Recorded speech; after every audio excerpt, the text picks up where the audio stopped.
Welcome to Catholic Writers Every Catholic Should Read. Today's Catholic writer is Thomas Merton, probably one of the most famous Catholic writers of the 20th century.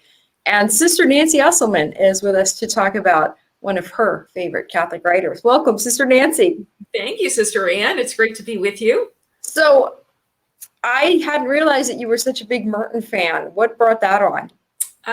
Well, I've been reading his writings for a long time, but I especially became more interested in his writings on contemplation and mysticism, because I was writing a book on called Cultural Mysticism, really working within the popular culture. But I really wanted to take his perspective on an everyday mysticism. And so that's how I became more interested. And I have some friends who are big Merton fans, and so they kept telling me which books to read. So where did you start?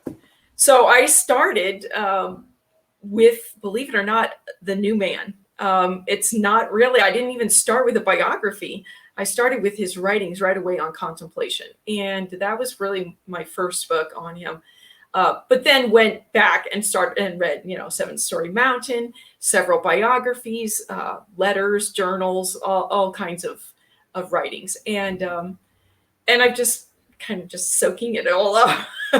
When you said that about everyday mysticism, the first thing that came to my mind was actually the story of his conversion to Catholicism and that casual friendship with Robert Lax, the poet, and how he relates. It's in Seven Storey Mountain, and I've also read a biography of Robert Lax, who was a quite a unique individual himself. I think he died in the 90s, or maybe even toward 2000, on a Greek island. And it was Robert Lax at a certain point when he realized that Merton was becoming a Catholic. And Lax said, well, why not become a saint? Mm-hmm. And Merton relates that story in the Seven Storey Mountain. And he and Robert Lax maintained correspondence until Merton's death. Yes. And Lax was an everyday mystic. So you could say his closest spiritual friend was an everyday mystic. And This is the person who, in a way, set Tom Merton off on that journey that led to Gethsemane Abbey and led him to become a writer. I think Merton might have become one of those, forgettable writers of the mid-20th century if he hadn't had that conversation on a New York City street with Robert Lax. That's right. And it was really them sharing their poetry that started it off. And it was after Merton became Catholic and entered Gethsemane that, and he thought, he was putting writing aside forever because, he was going into a contemplative lifestyle. He didn't expect that to be a time when he would do any writing. And yet it was Robert Lax who published his poetry. And that's what became allowed Merton to be known as a writer. And it was really his Abbot Dunn, who accepted him into the monastery, who recognized this gift in Merton, the gift of writing. And especially when his poetry was published, that Robert Lax did, he encouraged him to write more and to write his spiritual journey, which was the Seven Storey Mountain. And I have a copy of it. This was my dad's copy. I'm going to put it up by the camera so you can see how beat up this thing is. This is his 1948 edition of the Seven Storey Mountain. That was from my dad was a big Merton fan. Wow. So I have a bookshelf of Merton books that I inherited from my father. Here's another one. You didn't tell me about that. I didn't realize there was a source there. The door is locked and you have to sign the books out. That is so fascinating because, Seven Storey Mountain is a classic. And at the time it came out, it was revolutionary for the church, for people to see into the inside of a monastery, really about a person's vocation. And, that came right at a time, perfect time in one way, right after World War II, when many, many young men were coming back from the war and people were still distraught by the whole situation of World War II. And it got a lot of them to think about, what is the purpose of life? What is the meaning of life? And that book generated so many vocations into monasteries and seminaries and convents all around. Sure, the vocations boom, you could say, of the 50s, how much of it is owing to kind of a spiritual awakening, because what Merton did by sharing his spiritual journey, which was, you could say, it was the spiritual journey of the 20th century. Yeah. It was a person who had not been raised in a religious environment, who had lost both of his parents, by the time he was a young teen. Mm-hmm.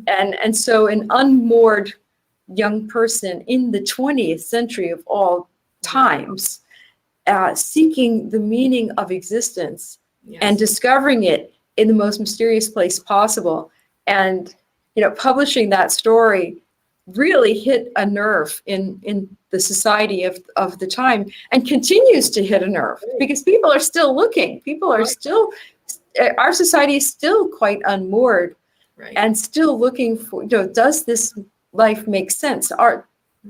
Is there a reason to live? If we're seeking, is there an actual goal that we're moving toward? Is there an object that we're seeking, or is the seeking just aimless? Mm-hmm. And Merton is offering people hope in that book. That it's so interesting, because he is considered like the St. Augustine of the 20th century, considering his story is so extreme, like you said, living a very, after his father died, he was just 15 years old. And in Europe by himself, living a very dissolute life. I mean, basically living by his passions. And it is in that extreme living out of his passions that he starts to recognize the goal and the need for a spiritual life. Little by little, started recognizing it, even though he didn't really pay attention to it until, later on when he was in Columbia University in New York. But he really, it started affecting him. And he even looks back on it years later when he's a monk. He looks back on that time. He says that's one of the worst times of depression and darkness and everything in his life. It was the worst moment. But he realized that was the moment of grace too, where he started realizing the need for change. So I think that's why it's so pertinent. It's such an extraordinary story of grace in someone's life. Almost like, how can he have come to know God when he wasn't even in that place where you would think God would come, like being a very faithful Catholic or going to church every day. And not that God doesn't work, that God works like that in people's eyes, but He was like plucking him out of nowhere. Literally. And I think that's what makes it such an extraordinary story and a powerful spiritual journey, very much of a commentary on our life. And a journey that doesn't have a nice, neat ending that, when he becomes a Catholic, or when he enters the monastery, or when he's made novice master, because it's a journey that continued to have big ups and downs, because he was a bit of an erratic personality. Mm-hmm. That search kept going, because the losses that he suffered as a very young person, really marked him profoundly. He had no stability in his life, really. Yeah, when you look at it. He had no home. No home, and he was always searching for belonging somewhere, always. And you see that even in his spiritual search. He's searching for that ultimate sense of belonging, of connection.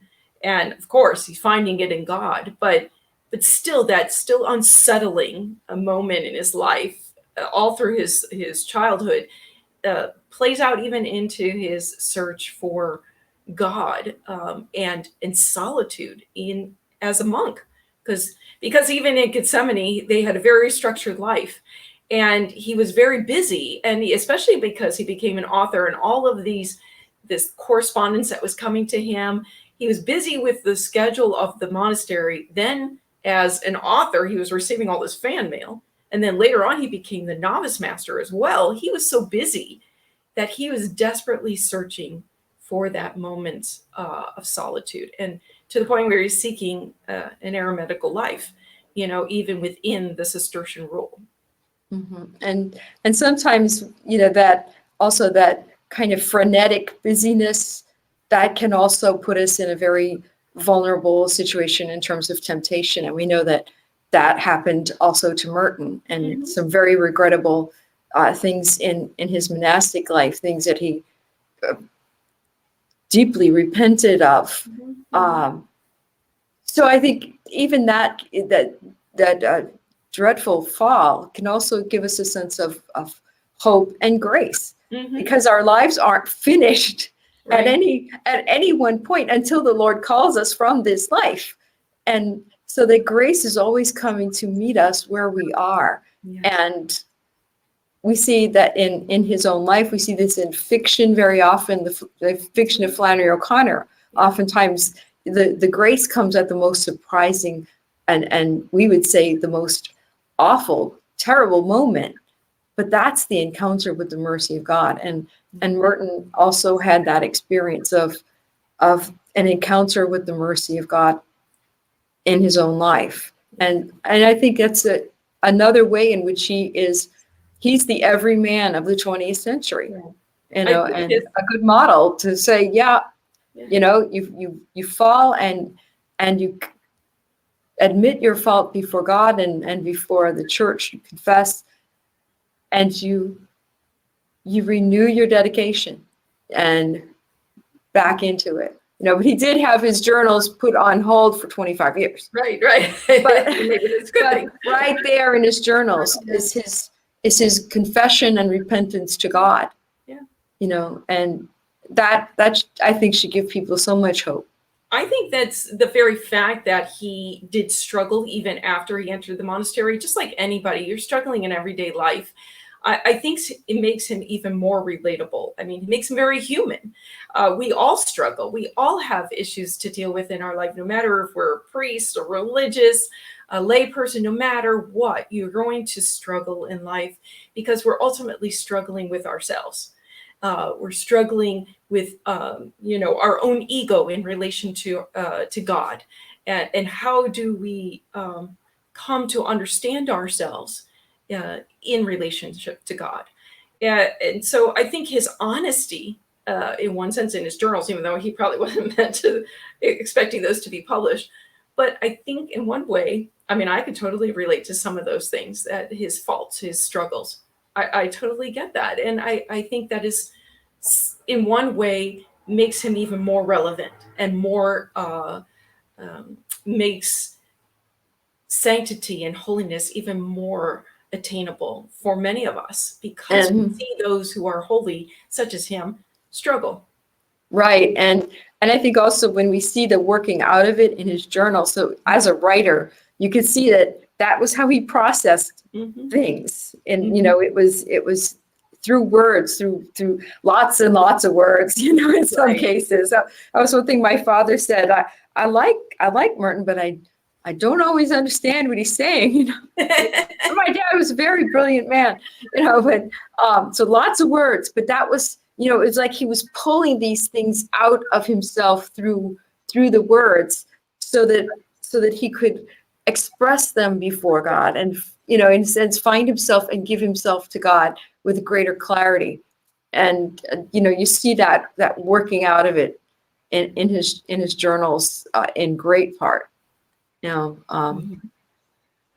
I've read quite a few of the journals. Brilliant writer. I mean, and also as an essayist in his own time, addressing some of the questions of the day, with that brilliance, being able to, because he didn't have anything riding on this. He wasn't trying to get elected to position, or he wasn't seeking popularity. He could write about current events of the 60s with frankness, and it was a needed voice at the time when there was, just like our own time, so much polarization about current events.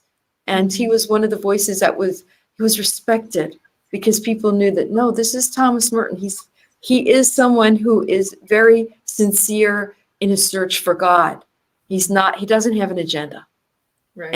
And I think that made even his commentaries on civil rights and on the war in Vietnam acceptable to people on no matter what side they were on politically, because they knew, no, he's not promoting an agenda for a political party, or he's not carrying anybody's banner. Right. This is someone who really is seeking God and God's truth in the matter. And it's his writings on spiritual theology and contemplation, I think, attest to that. But it's not without a very deep theological and philosophical basis. And I think that's what makes it so brilliant and so understandable and relatable in some ways. He is giving a foundation to the whole contemplative life through his writings, and making it and being descriptive about it, because he's not really giving us, this is how to be a contemplative and this is how to pray. He doesn't list that out. He only shares what he is experiencing. And in one sense, that's actually more helpful to anybody who is learning to pray or learning to contemplate or learning meditation. He's showing us how to do it. I don't know if they've transcribed yet or published in book form his conferences to the novices. Oh, my dad had a set of cassette tapes of Merton's conferences to the novices. They were all recorded. Actually, there is. It's a book on Christian mysticism, a course in Christian mysticism that I think it was from his course to the novices. They were fabulous. My dad would listen to them crossing the lake from New Orleans to Covington, where Walker Percy, another Catholic author, used to live. Right. So it's a 25-mile long bridge, and Dad would put Thomas Merton on the New Orleans side, and he'd be done a half-hour conference by the time he got to Covington. And I would listen to some of those. He gave me those cassettes after I still have about 3 of them, and they're so full of the fathers and doctors, and especially the desert monks. The Egyptian monks and fathers of monasticism. And you think, this is a man who did not have a religious upbringing. How did he absorb all of that? Yes. And to be able then to put it all together, synthesize it, and then to be able to communicate it in such a practical way for the novices. It's amazing. So, Course in Christian Mysticism. Yes, it's a book on the course. Oh, okay, that's the one. Or title. They have another title. I have to look it up. Okay, that's got to go on my bookshelf. I got to add that to my dad's collection. It's kind of funny now that you mentioned novices. Actually, I remember reading my introduction to Merton was as a novice. I read No Man is an Island. Now that I think about it, that was my first introduction to his book, and really the beauty of his search for solitude, and how we can live solitude even as self-gift within community living. And I think, that struck me very powerfully when I was a novice, and it still does. It still does. His writings don't wane over time. They only increase in their effectiveness in our spiritual life, because you could read him over and over again and still get more out of it. That's just the type of author he is, and the type of writing that he has is so incredibly descriptive and beautiful. I don't know if you remember reading, I think it was from one of his journals, how he describes, standing at a street corner and literally seeing everything going by, and him falling in love with the world.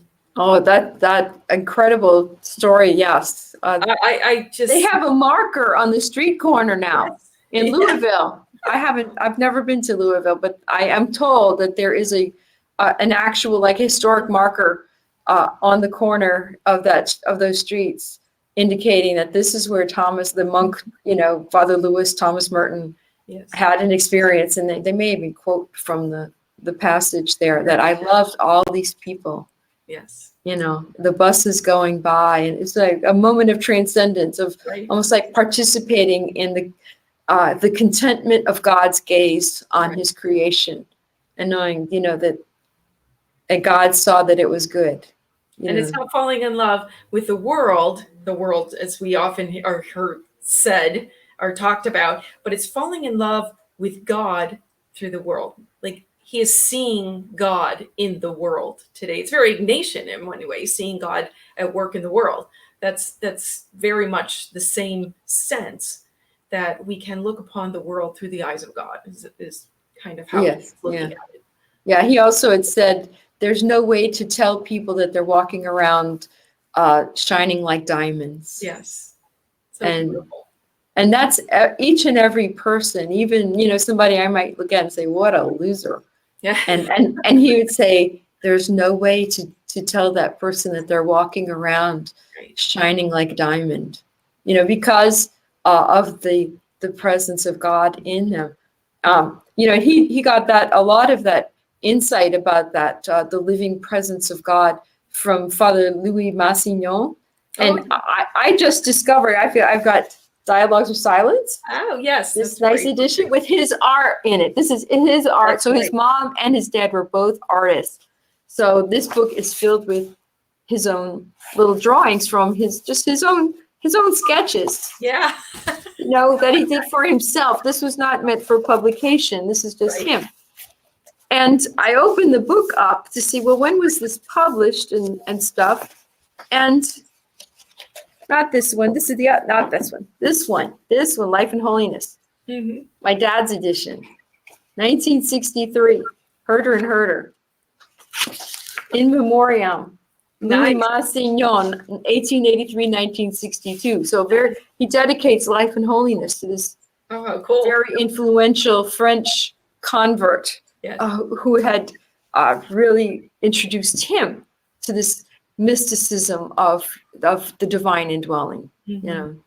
Maybe for somebody who's not as tuned into Thomas Merton or know a lot about him, I've suggested this tiny little book of some of the collection of his thoughts to a lot of people, and it's called this. Oops, let's get that in there.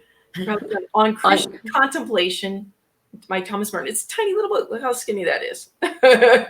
But I think it's a wonderful little book because it really pulls out some of the best thoughts of his on contemplation. And because it's such a small book, it's something you can carry around, but you meditate on like one point. And I got to read this to you because I just love this part when he says, can contemplation still find a place in the world of technology and conflict, which is ours? Does it belong only to the past? Some may think so. The answer to this is that since the direct and pure experience of reality in its ultimate root is man's deepest need, contemplation must be possible if man is to remain human. And there we have it. There we have it. I think that just sums it up. And that's Merton's answer to our age. Mm-hmm. I think that tells us why Thomas Merton is one Catholic writer every Catholic should read.